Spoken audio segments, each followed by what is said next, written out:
মুসলমানদের মধ্যে মুসলমানদেরকে দুনিয়া থেকে বিদায় করার জন্য, কুরআনুল কারীমকে দুনিয়া থেকে বিদায় করার জন্য এই যুগে নয়, তদানীন্তন সময় থেকে আজ পর্যন্ত বেঈমানরা মুসলমানদেরকে দুনিয়া থেকে বিদায় করার জন্য ষড়যন্ত্র করতেছে। কিন্তু কুরআনুল কারীমের সাথে আসার সাথে সাথে আল্লাহ তাআলা তাদের ষড়যন্ত্রকে ধূলিসাৎ করে দিয়েছে। আল্লাহ তাআলা তো বলেছেন যালিকাল কিতাব, এটা এমন এক কিতাব রে ভাই, এটা এমন একটা কুরআন লা রাইবা ফি, যার মধ্যে কোনো সন্দেহের অবকাশ নাই। কথা বলে না কেন? আরো জোরে বলেন, ঠিক কিনা বলেন? বেঈমানরা তদানীন্তন সময় থেকে আজ পর্যন্ত কুরআনুল কারীমকে বাজেয়াপ্ত করার জন্য তাদের বাপ দাদার ধর্মকে, বাপ দাদার মত পথকে দুনিয়ার জমিনের জন্য কায়েম করার জন্য দেখেন তদানীন্তন সময় থেকে কোরআনকে রিচার্জ করে কোরআনের ভুল ধরবে। কিন্তু না, কুরআনুল কারীমের ভুল ধরা এত সহজ নয়, যে কুরআনুল কারীমের প্রথমে আমার রব ডাক দিয়ে বলতেছে, মুসলমান শোনো, বেঈমানদেরকে জানিয়ে দাও এই কোরআনের মধ্যে কোনো ভুল নাই, ভুলের অবকাশ নাই, ভুল থাকতেও পারে না। একমাত্র শুধুমাত্র কেবলমাত্র এই কোরআনের সংরক্ষণকারী আমি আল্লাহ। আল্লাহু আকবার বলে। ঈমানদারদের আওয়াজ যখন দুর্বল হবে, বাতিলের আওয়াজ সবল হবে। ঈমানদার যখন চুপ থাকবে, বেঈমানরা মুসলমানদেরকে বাংলার জমিন নয় সারা পৃথিবী থেকে বিদায় করবে। কথা বলেন ঠিক কিনা? ঈমানদাররা শক্তিতে দুর্বল হতে পারে, ঈমানের দিক থেকে মুসলমান ঈমানদার দুর্বল হতে পারে না। কথা বলেন ঠিক কিনা? মুসলমান তো সংখ্যার দিক থেকে ওই মুশরিকদেরকে, মক্কার মুশরিকদেরকে মুসলমানদের ইসলামের প্রথম যুদ্ধ বদরের প্রান্তে মুসলমান ৩১৩ জন সৈন্য নিয়ে হাজার বেঈমান মুশরিকদেরকে প্রতিহত করেছে। এটা শক্তির বলে নয়, এটা ঈমানি শক্তিতে। কথা বলেন ঠিক কিনা? মুসলমান সংখ্যা লঘু হবে, কিন্তু মুসলমানদের ঈমান কিন্তু কি হবে না? দুর্বল হবে না। কথা বলেন না কেন? আপনাদের কাছে বলতে চাই, সম্মানিত প্রিয় হাজিরিন, একটু মনোযোগ দিবেন। এটা ঠান্ডার মৌসুম, এটা চলে যাচ্ছে, কি বলেন ঠিক না? কিন্তু আপনারা জানেন আমাদের পঞ্চগড়ের মধ্যে প্রচন্ড ঠান্ডা, এখনো প্রচন্ড ঠান্ডা, যাকে বলা হয় হিমালয় কন্যার শহর। আমি পঞ্চগড় থেকে এসেছি। আপনারা অনেকেই মনে আমাকে দেখছেন, আমি মাথার মধ্যে বড় টুপি পরে আসছি, গলার মধ্যে কি পরে বড় জ্যাকেট পরে আসছি, কিন্তু এইখানে এসে দেখি আপনাদের এখানে ঠান্ডার পরিমাণ কম। ঠান্ডার পরিমাণ কি? কিন্তু আমি আপনাদের কাছ থেকে কথা নিব ইনশাআল্লাহ। যেহেতু এই প্রথম আমি এই পার্বতীপুরি এই প্রথম আসছি, কিন্তু আগামীকালকে আমার প্রোগ্রাম নারায়ণগঞ্জ, সোনারগাঁ, ঢাকা, সোনারগাঁয়ে। কিন্তু আপনাদের কাছে আমি জানতে চাই, বলেন ঠান্ডার দিনে যখন আমরা ঠান্ডা অনুভব করি, এই ঠান্ডা থেকে শারীরিক তাপ উষ্ণতা বাড়ানোর জন্য আমরা গ্রামে দেখা যায় বাড়িতে বাড়িতে আগুনের স্তূপ হয়। কথা বলেন ঠিক কিনা? যখন আগুনের সামনে দাঁড়াই তখন আমাদের শরীর কিন্তু কি হয়ে যায়? গরম হয়ে যায়। আর প্রত্যেকটা মুমিন মুসলমানের জন্য দুর্বল ঈমানকে সবল করার জন্য, প্রত্যেক মুসলমানের ঈমানি শক্তিকে বৃদ্ধি করার জন্য, যখন মুমিন মুসলমান কোরআনের পাশে আসবে, কোরআনের কথা শুনবে, মাহফিলের মধ্যে আসবে, খোদার কসম আল্লাহি তার ঈমানটা বেড়ে যাবে, তার ঈমান গরম হয়ে যাবে, তার ঈমান সবল হয়ে যাবে। আল্লাহু আকবার বলেন। সম্মানিত প্রিয় হাজিরিন, যেভাবে আমাদের শরীরের ঠান্ডাকে দূরীভূত করার জন্য আমরা আগুনের সাথে দাঁড়াই, আমাদের শরীর যেমন উষ্ণতা আসে, গরম হয়ে যায়, ঠিক ইমানদারদের জন্য ইমানি শক্তির নাম হলো আল্লাহর কোরআন। আল্লাহু আকবার বলেন। যখন কোরআন শুনবে, আল্লাহ রাসূলের হাদিস শুনবে, দুর্বল করা ইমানকে আল্লাহ তাআলা সবলে পরিণত করবে। সুবহানাল্লাহ। জাস্ট ফর এক্সাম্পল একটা দিচ্ছি আপনাদের সামনে আমি। তদানীন্তন সময় আল্লাহ রাসূলের জামানায় আরবের বুকে সবচেয়ে বড় কাফের ছিল আবু জাহাল আর উমর। কথা বলেন ঠিক কিনা? কিন্তু আল্লাহ রাসূল সাল্লাল্লাহু আলাইহি ওয়াসাল্লামের মাথা মোবারক কাটার জন্য যে উমর দাঁড়িয়েছিলেন, বড় বড় তলোয়ার নিয়ে, রাঙ্গা তলোয়ার নিয়ে, যখন আল্লাহর পয়গম্বরের মাথা কাটার জন্য যাচ্ছিলেন, কিন্তু আল্লাহর কোরআন তাকে, আল্লাহ রাসূল আল্লাহর কাছে মাথা নত করতে বাধ্য করেছে। একমাত্র কারণ হলো কুরআনুল কারীম। কথা বলেন ঠিক কিনা? সম্মানিত প্রিয় হাজিরিন, সেই কোরআন শুনতে আমরা এসেছি। কি শুনতে বলেন? কথা বলেন, কি শুনতে আসছি? কোরআন শুনতে এসেছি। এই কোরআন আল্লাহ তাআলা যেই মাসে নাজিল করেছেন সেই মাসটির নাম কি? জোরে কথা বলতে হবে। কুরআনুল কারীমের নাজিলের মাসের নাম রমজান। আল্লাহ তাআলা বলে শাহরু রমাদান আল্লাযী উনজিলা ফীহিল কুরআন। আল্লাহু আকবার বলেন। আল্লাহু আকবার। আল্লাহ তাআলা যে মাসের মধ্যে কুরআনুল কারীমকে নাজিল করেছেন সেই মাসটির নাম হলো রমজান মাস। সেই মাসে আল্লাহ তাআলা কুরআনুল কারীমের মতো বড় নিয়ামত দুনিয়ার জমিনের মধ্যে নাজিল করেছেন। যেই কুরআনুল কারীমকে বলা হয় মানব জীবনের সংবিধান।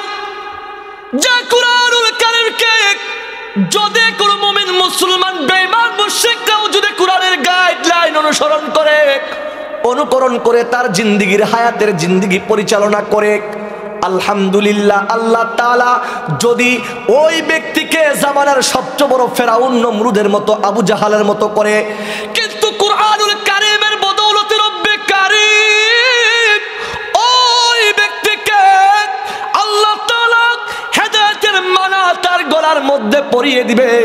এই জন্য উলামায়ে কেরামের একটাই দাবি, আপনারা দেশ শাসন করেন, কিন্তু আমরা চাই সংসদের মধ্যে কোরআনের আইন। এইটা করার মানে ঠিক বলতে হবে, জোরে কথা বলেন না কেন? আমরা চাই বাংলার জমিনে, আপনারা চান আপনাদের নেতার আদর্শ কায়েম করার জন্য, কিন্তু আমরা এটাই বলতে চাই, যেই নেতাকে আল্লাহ তাআলা দুনিয়ার জন্য রহমত হিসেবে প্রেরণ করেছেন, যেই নেতাকে আল্লাহ তাআলা আসমানের রহমত, জমিনের রহমত হিসেবে কুরআনুল কারীমের মধ্যে বলেছেন, ওয়ামা আরসালনাকা ইল্লা রাহমাতাল লিল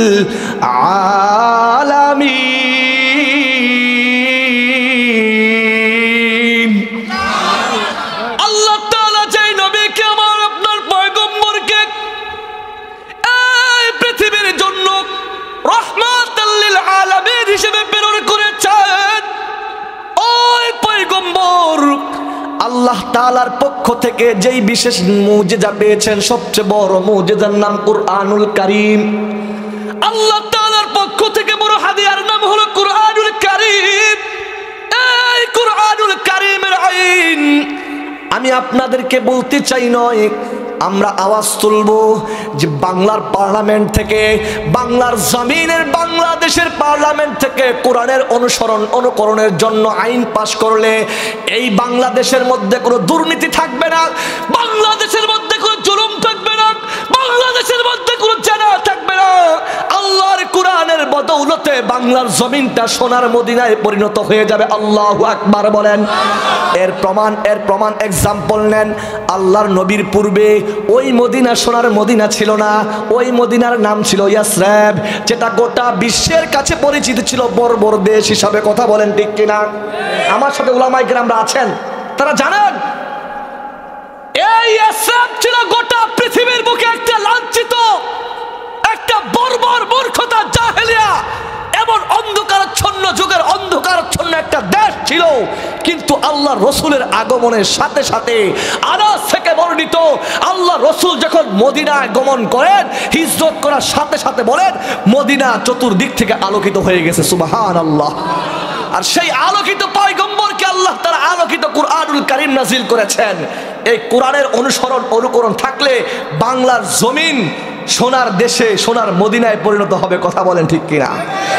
এই জন্যই বলতে চাই, আমি আপনি কোন দল করি কি করি না সেটা যার যার ব্যক্তিগত ব্যাপার, কিন্তু আমি মুসলমান। সর্বশেষ কথা, আমি কি কথা বলে না কেন, আপনাদের কথায় আমার ওয়াজ হবে, আপনাদের কথায় আমার ওয়াজ হবে। আপনাদের কথা বন্ধ হয়ে গেলে কিন্তু আমার কথা বন্ধ হয়ে যাবে। কথা বলবেন?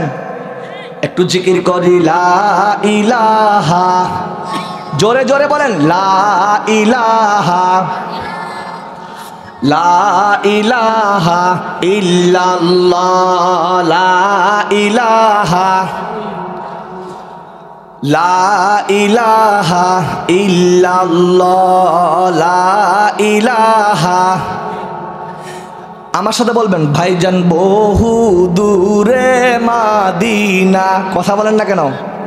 আমরা কেমনে যাব জানি না, বহু দূরে মাদিনা, আমরা কেমনে যাব জানি না।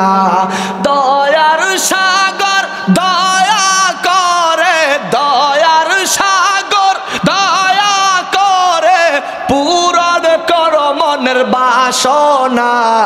লা ইলাহা, জোরে জোরে লা ইলাহা ইল্লাল্লাহ, লা ইলাহা, লা ইলাহা ইল্লাল্লাহ, লা ইলাহা ইল্লাল্লাহ, লা ইলাহা ইল্লাল্লাহ, লা ইলাহা ইল্লাল্লাহু মুহাম্মাদুর রাসূলুল্লাহ। জবান ছেড়ে বলি সাল্লাল্লাহু আলাইহি ওয়াসাল্লাম। দিনাজপুর পার্বতীপুরের মুসলমান খুব গভীর মনোযোগ সহকারে শুনবেন।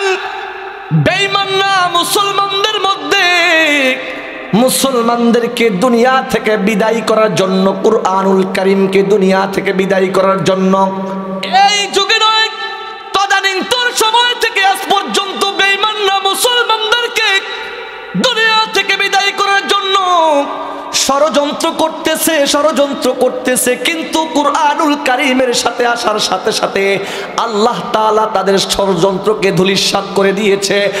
আল্লাহ তাআলা তো বলেছে যালিকাল কিতাব, এটা এমন এক কিতাব রে ভাই, এটা এমন একটা কুরআন লা রাইবা ফি, যার মধ্যে কোনো সন্দেহের অবকাশ নাই। কথা বলে না কেন? আরো জোরে বলেন ঠিক কিনা বলেন? বেঈমানরা তদানীন্তন সময় থেকে আজ পর্যন্ত কুরআনুল কারীমকে বাজেয়াপ্ত করার জন্য তাদের বাপ দাদার ধর্মকে, বাপ দাদার মত পথকে দুনিয়ার জমিনের জন্য কায়েম করার জন্য দেখেন তদানীন্তন সময় থেকে কোরআনকে রিচার্জ করে কোরআনের ভুল ধরবে। কিন্তু না, কুরআনুল কারীমের ভুল ধরা এত সহজ নয়, যে কুরআনুল কারীমের প্রথমে আমার রব ডাক দিয়ে বলতেছে, মুসলমান শোনো, বেঈমানদেরকে জানিয়ে দাও এই কোরআনের মধ্যে কোনো ভুল নাই, ভুলের অবকাশ নাই, ভুল থাকতেও পারে না। একমাত্র শুধুমাত্র কেবলমাত্র এই কোরআনের সংরক্ষণকারী আমি আল্লাহ। আল্লাহু আকবার বলেন। এই জন্যই বলতে চাই, ও দিনাজপুর পার্বতীপুর আমার প্রিয় ভাইরা, ও ধর্মপ্রাণ মুসলমান ভাইরা, পর্দার অন্তরালের মা বোনেরা, আমি আপনাদের সামনে বলতে চাই, যেমন করে পাহাড়ের সাথে যদি মাথাকে আমি কি করি, মাথাকে যদি বাড়ি দেই, মাথা দিয়ে যদি ঢুস দেই, দেখবেন পাহাড়ের কোনো ক্ষতি হবে না। এক সময় আমার মাথা রক্তাক্ত হয়ে আমি দুনিয়া থেকে বিদায় নিব। কথা বলেন ঠিক কিনা? ঠিক বেঈমানরা যতই কোরআনকে বাজেয়াপ্ত করতে চায়, কোরআনকে দুনিয়া থেকে বিদায় করতে চায়, ইসলামকে দুনিয়া থেকে বিদায় করতে চায়, কিন্তু না, কোরআনকে দুনিয়া থেকে বিদায় করতে পারবে না, কারণ এই কোরআন তো পাহাড়ের চাইতে অটল। আল্লাহ তাআলা বলেছেন লাউ আনজালনা হাযাল কুরআন আলা জাবালিল লারাআইতাহু।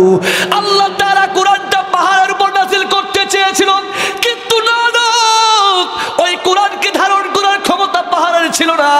আল্লাহ তাআলা ওই কোরআনকে আমাদের জন্য নাজিল করে বলতেছেন দুনিয়ার সব সমস্যার সমাধান হলো আমি আল্লাহ তাআলা কোরআনুল কারীমের মধ্যে লিপিবদ্ধ করে দিয়েছি। কোন আল্লাহু আকবার। এই জন্যই কবি বলে সমাধান চাও যদি জীবনে মরণে, ফিরে যাও খুঁজে নাও চোখ রাখো কোরআনে। আল্লাহু আকবার বলবেন, মাঝে মাঝে আল্লাহু আকবার বলবেন, কারণ এই আল্লাহু আকবার মুমিনের ঈমানকে শক্তিশালী করে। কথা বলেন ঠিক কিনা? এই আল্লাহু আকবার বাতিলের মুনাফিকদের কলিজাকে কম্পন সৃষ্টি করে দেয়, সংকীর্ণ করে দেয়, আর ঈমানের ঈমানদারদের ঈমানকে সবল করে দেয়, প্রশস্ত করে দেয়। কথা বলেন ঠিক কিনা?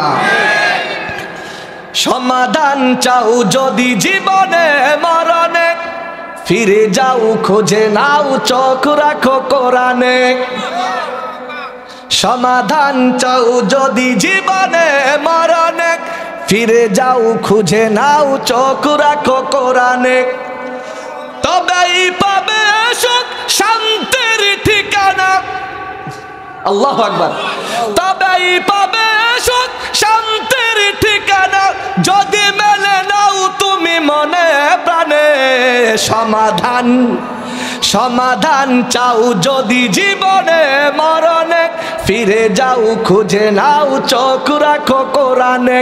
সমাধান এত চির অম্লান চির মুক্তির ডাক, এ যে মহাবাণী খোদারি কালামে পাক। আল্লাহু আকবার। সামনে আগায় আসেন। এত চির অম্লান চির মুক্তির ডাক, এ যে মহাবাণী খোদারি কালামে পাক। এই দুনিয়ার সেই দুনিয়ায়, এই দুনিয়ার সেই দুনিয়ায় মুক্তি পাবে তুমি দোজাহানে। সমাধান সমাধান চাও যদি জীবনে মরণে, ফিরে যাও খুঁজে নাও চোখ রাখো কোরআনে। সমাধান। এই জন্যই মুসলমান যখন কোরআনুল কারীমকে সামনের জীবনের গাইডলাইন অনুসরণ অনুকরণের পথে অবলম্বনের সাথী করে যদি সামনের জীবন পরিচালনা করে, আলহামদুলিল্লাহ, আল্লাহ রাসূল সাল্লাল্লাহু আলাইহি ওয়াসাল্লাম বিদায় হজের ভাষণে ১৬ লক্ষ সাহাবায়ে কেরামদেরকে লক্ষ্য করে বলেছেন, আর হাবিব বিশ্ব নবী দো জাহানের বাদশা নবী পয়গম্বর বিদায় হজের ভাষণে ১৬ লক্ষ সাহাবীদেরকে নিয়ে বলে, ও আমার সাহাবীরা রে,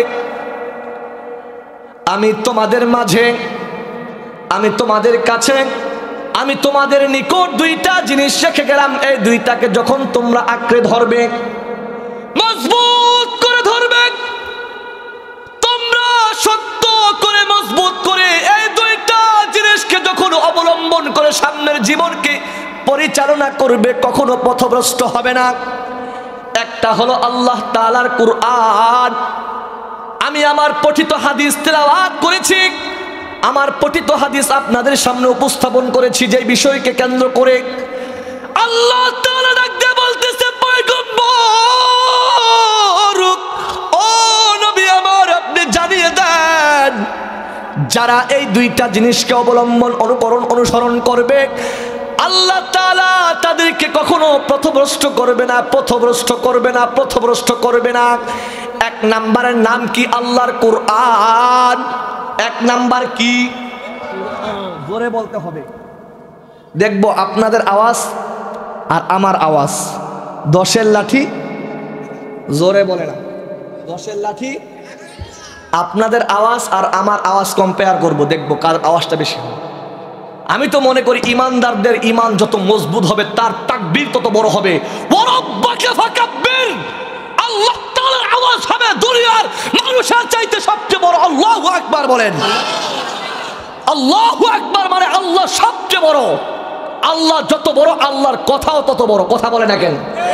আমি আপনাদেরকে জাস্ট ফর এক্সাম্পল একটু বুঝাইতে চাচ্ছি, আল্লাহ যত বড় আল্লাহর কথা।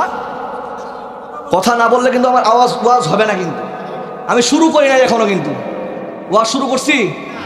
আমি চাচ্ছি ওই যে আপনারা দেখেন না, মাটির পাতিল নিয়ে গ্রামে ঢুকে না, মাটির পাতিল নিয়ে গ্রামের লোক টনটন আওয়াজ করে দেখে। আমি আপনাদের এই দিনাজপুরের মানুষের ইমানটাকে একটু টনটন বাজাইতে যাচ্ছি, দেখতে যাচ্ছি কেমন ইমানের পাওয়ার, একটু দেখতে চাই। যেহেতু পঞ্চগড় থেকে আসছি, অনেক দূর থেকে আসছি, অবশ্যই তো কিছু না কিছু হবে ইনশাআল্লাহ। কি বলেন? আচ্ছা, সম্মানিত প্রিয় হাজিরিন, আমি আপনাদের কাছে বলতে চাই, আল্লাহ যত বড় আল্লাহর কথা। এত আস্তে আওয়াজ দিলে হবে না, আকাশ বাতাসকে মুখরিত করতে হবে। আমাদের এই আওয়াজ সারা পৃথিবীর মধ্যে পৌঁছে যাবে। আপনারা বিশ্বাস হয় কি হয় না আমি জানি না, কিন্তু আমার বিশ্বাস হয় মুমিনের আওয়াজ শুধু সারা পৃথিবী নয়, আল্লাহর আরশ পর্যন্ত পৌঁছে যায়। জোরে কথা বলে না? বেলাল রাদিয়াল্লাহু তাআলা আনহু আযান দিতেন, আল্লাহর আরশ পর্যন্ত পৌঁছে যাইতো। কথা বলে না কেন? জোরে বলে ঠিক কি না? সম্মানিত প্রিয় হাজিরিন, একটু মনোযোগ দেন। আল্লাহ যত বড় আল্লাহর কথা তত বড়। কি বলেন, ঠিক না? আচ্ছা, যে যত বড় তার দান তত বড় হয়, হয় না? আজকে ধরেন যদি এই মাহফিলের কালেকশন করতে শুরু করি, এ ভাই একটা কথা হবে না, আওয়াজ আসলে কিন্তু ওয়াজের ডিস্টার্ব হয়, কোনো কথা হবে না। আজকে সাধারণ আপনাদের চাইতে এই মঞ্চে যারা উপবিষ্ট, অবশ্যই অবশ্যই তারা সম্মানিত, মানতে হবে। কি বলেন? আপনাদের দান যদি 500 টাকা হয়, মঞ্চে যারা আছে তাদের দান হবে 5000 টাকা। ব্যক্তি যত বড়, ব্যক্তির দান তত বড়। ধরেন এখন বলবেন, হুজুর কোরআন হাদিসের মাহফিলের মধ্যে কেন অহেতুক কথা বলতেছেন? এটা অহেতুক নয়, কিছু কিছু এক্সাম্পল যেটা আমাদের ঈমানের সাথে সম্পৃক্ত, কিছু কিছু এক্সাম্পল যেটা আমার আল্লাহর পরিচয় ফুটায় তোলে, কিছু কিছু এক্সাম্পল যেটা আমার রাসূলের আদর্শ বাস্তবায়ন হয়। কথা বলেন না কেন? ধরেন এই মজমার মধ্যে সাধারণ মানুষ, আপনার আমার দানের চাইতে একজন মেম্বার সাহেবের দানটা বড় হবে না ছোট হবে? ধরেন আপনাদের বাসায় একটা আপনার সন্তানের জন্য বা একটা দোয়ার আয়োজন করছেন, কিছু টাকার প্রয়োজন, হাদিয়া। মানে আমাদের পঞ্চগড়ে হয়, খাওয়ার পরে একটা ইয়া নিয়ে বসে, মানে খাতা কলম নিয়ে বসে। আপনাদের হয় কি না? আমাদের পঞ্চগড়ে হয়, কিছু কিছু হয় না?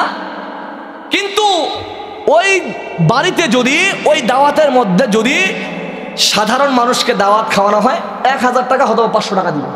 কত দেয় বলেন? 500 থেকে। কিন্তু মেম্বার সাহেব দেখবে না, আমি তো এই এলাকার প্রতিনিধি, আমি তো তাদের মেম্বার, আমি কিভাবে 1000 টাকা দিই?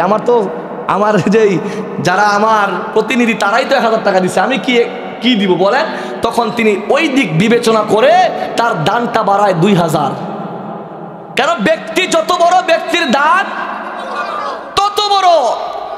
ওই বাড়িতে যদি চেয়ারম্যান সাহেবকে আমন্ত্রণ করা হয়, ইনভাইট করা হয়, দাওয়াত করা হয়, চেয়ারম্যান সাহেব আসতে দেখবে সাধারণ মানুষ কত দিছে? 1000, মেম্বার সাহেব 2000। আমি তো মেম্বার সাহেবের ছোট, আমার দান হবে 500। কথা বলেন না বেশি হবে? বলেন কি মন খারাপ করছেন নাকি? বুঝার জন্য বলতেছে আল্লাহ তাআলা কত বড়। তখন চেয়ারম্যান সাহেব বিবেচনা করে বলবে, না আমার দান লেখো 5000, কারণ আমি বড়, আমার দান হবে কি বড়। ওই বাড়িতে যদি আবার এমপি সাহেবকে কি ইনভাইট করা হয়, দাওয়াত করা হয়, এমপি সাহেবের দান বড় না ছোট? সংক্ষিপ্ত করে বলতে, যেহেতু আমার আলোচনা সামনের দিকে আছে, এভাবে প্রধানমন্ত্রী থেকে শুরু করে যত ব্যক্তি যত বড় হবে, তার দান তত বড় হবে। ঠিক আল্লাহ তাআলা ডাক দিয়ে বলতেছে, লিল্লাহি মা ফিস সামাওয়াতি ওয়াল আরদ, আসমান এবং জমিনের মালিক কে? আল্লাহ। আসমান এবং জমিনের মালিক ডাক দিয়ে বলতেছে, ও দিনাজপুর পার্বতীপুরের মুসলমান, আল্লাহ তাআলা ডাক দিয়া বলতেছে, দুনিয়ার মানুষের দেওয়ার হাত যেখানে শেষ হয়ে যাবে, দুনিয়ার মানুষের দেওয়া যেখানে শেষ হয়ে যাবে, আমার আল্লাহর দেওয়া সেখান থেকে শুরু হবে। চিল্লায় কোন আল্লাহু আকবার। এ দিনাজপুরের মুসলমান,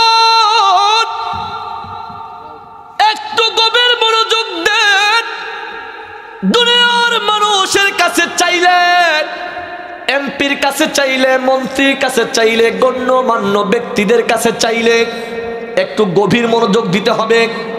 আলোচনা শুনতে হলে আলোচকের মুখের দিকে তাকাইতে হয়, আলোচকের ভাব ভঙ্গি বুঝতে হয়, তাহলে মজা পাওয়া যায়। কি পাওয়া যায় বলেন? আমি বলতে চাচ্ছি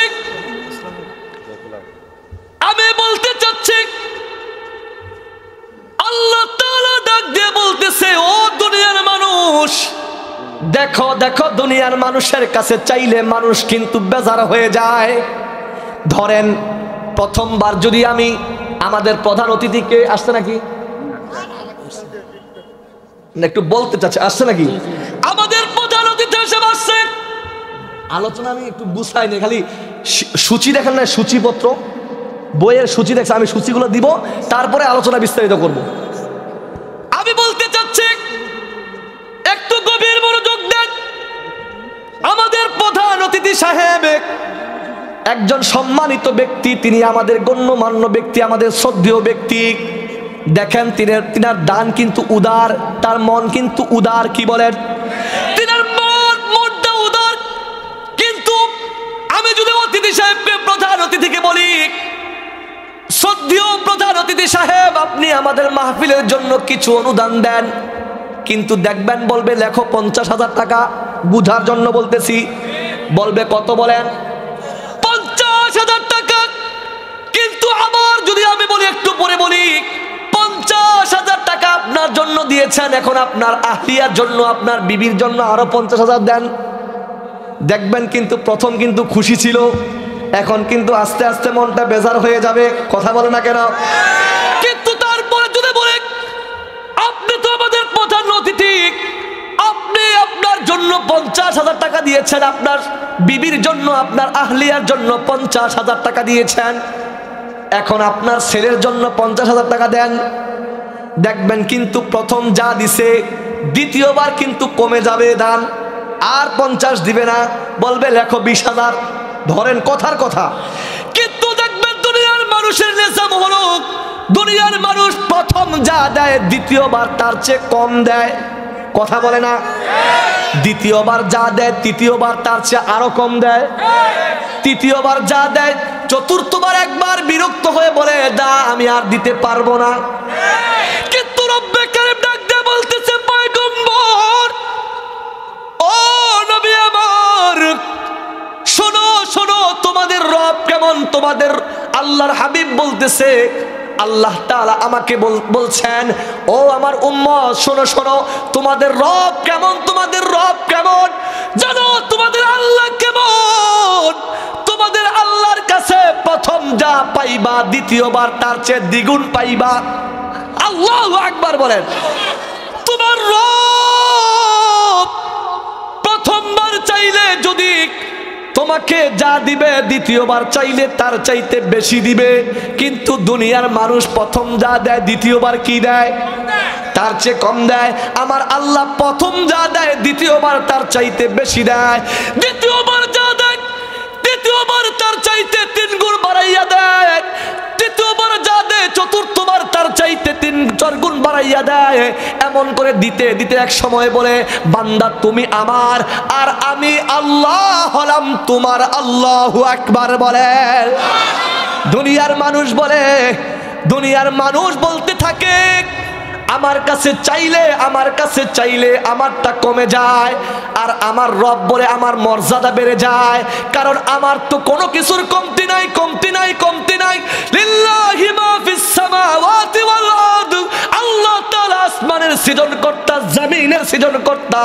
এই জন্যই রব্বে কারীম বলতেছে, আমার কাছে না চাইলে আমি আল্লাহ বেজার হয়ে যাই, দুনিয়ার মানুষের কাছে চাইলে মানুষ বেজার হয়ে যায়। ঠিক কিনা? এই জন্যই সম্মানিত প্রিয় হাজির, আমি আমাদের প্রধান অতিথি আসছে যেহেতু, ওনাকে কিছু কথা বলার জন্য অনুরোধ করছি। আপনারা একটু মনোযোগ দেন আর জিকির করেন মনে মনে, লা